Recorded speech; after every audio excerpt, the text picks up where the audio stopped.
আসসালামু আলাইকুম রহমতুল্লাহ। ওয়ালাইকুম আসসালাম রহমতুল্লাহি বারাকাতু। আজকে ইসলামী আন্দোলন বাংলাদেশ কাউখালী উপজেলা শাখার উদ্যোগে একটি গণসমাবেশের আয়োজন করা হয়েছিল। উক্ত গণসমাবেশে নাকি আপনি উপস্থিত ছিলেন। তো আমরা জানতে চাই, গণসমাবেশে আপনারা কি কি দাবি করেছেন এবং যে বিক্ষোভ মিছিল করেছেন, মিছিলের উদ্দেশ্য কি ছিল?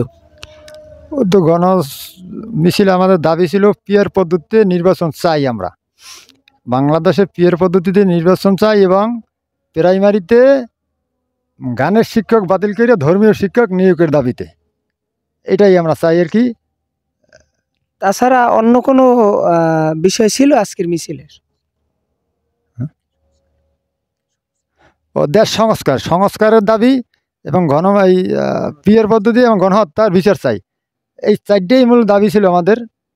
এই দাবিতেই আজকে গণমিছিল হয়েছে এবং এই পিয়ার পদ্ধতিতে নির্বাচন যদি হয় তাহলে আমাদের দেশের উপকার, মানুষের উপকার এবং সবাই উপকারী হবে।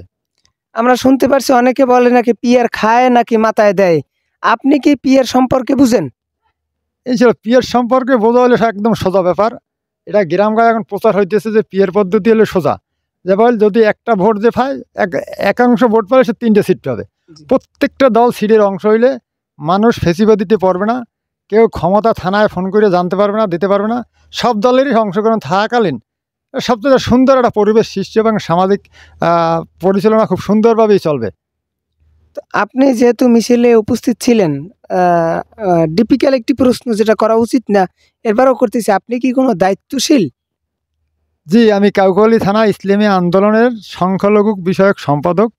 আপনাকে কেন সংখ্যালঘু বিষয়ক সম্পাদক করা হলো? আপনি তো একজন মুসলমান। আমি এই 5 তারিখে পরে কিছু লোকজন দাওয়াত দিয়ে আমাদের ইসলামী আন্দোলনে তারা যোগ দিয়েছে। এইটা হিসাব করে থানা কমিটি দেখছে যে না, তাদের দিয়ে হিন্দু নিরাপত্তা পায় এবং সামাজিকভাবে তারা মিললেগুলো চলতে পারে এবং শুধু সুবিধা আসবে এবং লোক কম, তাই এই হিসাবে মনে করেন আমার সংখ্যালঘু বিষয়ক সম্পাদক বানাইছে। মানে আপাতত দৃষ্টিতে আপনাকে সংখ্যালঘু বিষয়ক সম্পাদক বানানো হয়েছে। জি জি, এই জন্যই বানানো হয়েছে এবং তারা সহিষ্যেই আসছে এবং তারা অনেকে আমাদের দলের সাথে এয়ানা দিয়েও তারা সহযোগিতা করে। তারা সহিষ্যে আছে, দেখছে যে এই দেশে ইসলাম হইল প্রধান এবং চরমরায় পীর সাহেব হুজুর আমার দলের মানে নেতায় পরিচিত নয়, তার নীতি মানুষ লক্ষ্য করছে যে নীতিতে সে অটল। সে মাঠেও যেটা বলে এবং ময়দানেও সেটা বলে, খানকায়ও সেটা বলে, তার কথার সাথে কাজের মিল আছে দেখি এইসব লোকজনগুলো আমাদের ইসলামী আন্দোলনে যোগ দিয়েছেন। কালকে আমরা মানে আমি একটি ফেসবুক পোস্ট করছিলাম যে ইসলামী আন্দোলন বাংলাদেশ পিরোজপুর জেলার 29শে সেপ্টেম্বর মুফতি ফয়জুল করিম শাইখে চরমনে আসতেছেন, নাকি ব্যাপারটা সত্য?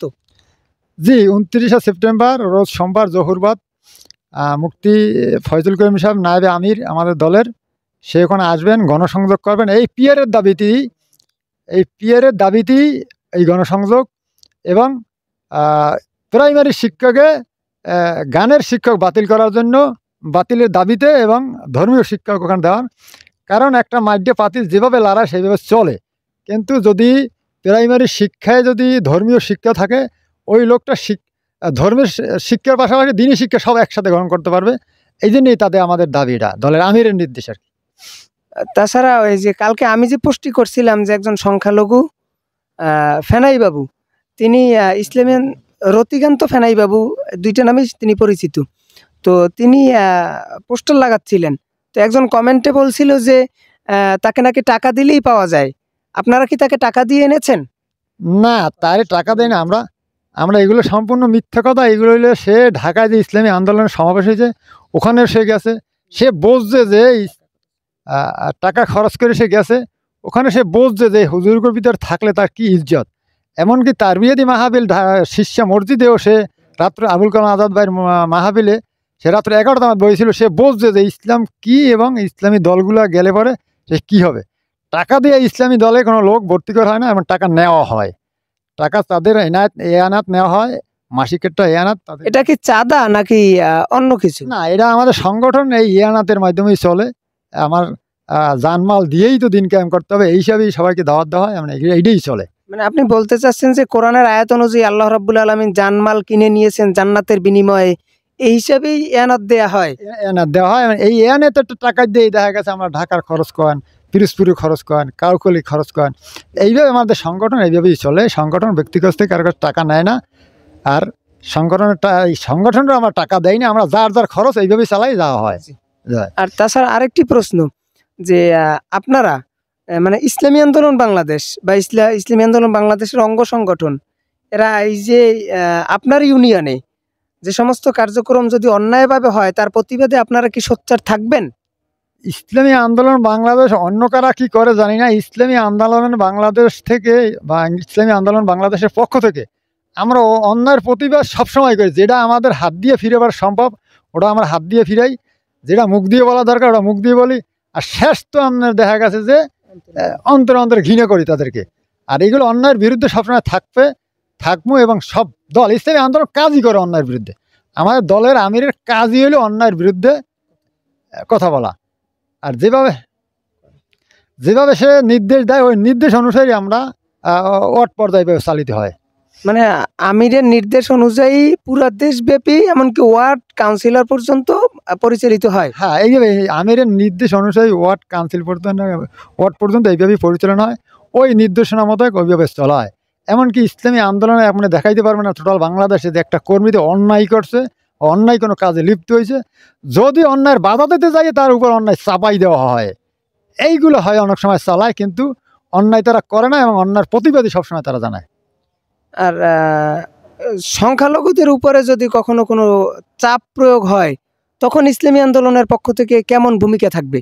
সংখ্যালঘু উপরে অন্যায়ভাবে যদি কেউ চাপ প্রয়োগ করে, ইসলামী আন্দোলনের ওখানে প্রতিবাদ অব্যাহত মানে সবসময় থাকবে। কঠোর ভূমিকা তারা পালন করে এবং করা হয় এবং করবে। এইটাই হলো আমাদের কাজ। একটা কাজ কি, একটা মানুষ শান্তি শৃঙ্খলাবদ্ধ, সে তার খাওয়ান দেওয়া যাবে না, কিন্তু তাকে শান্তি শৃঙ্খলাবদ্ধ নিরাপত্তা, যানমালের নিরাপত্তা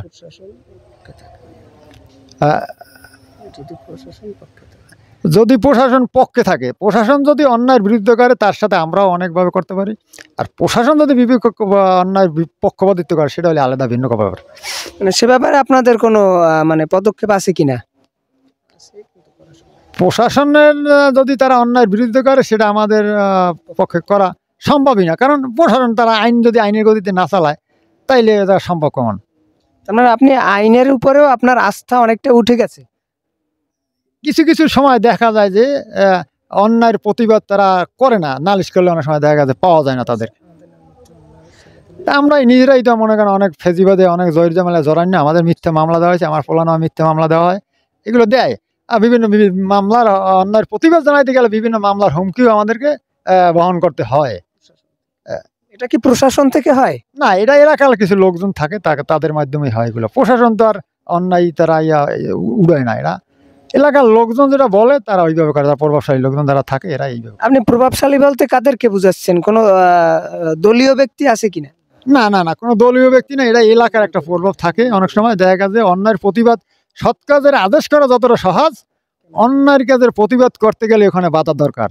আর এই অন্যায়ের প্রতিবাদ করতে যাই আমাদের মনে করেন হয়রানি হইতে হয়। এগুলো এটা আল্লাহ তাআলা মনে করেন বাঁচাবার মালিক আল্লাহ, ইনশাল্লাহ।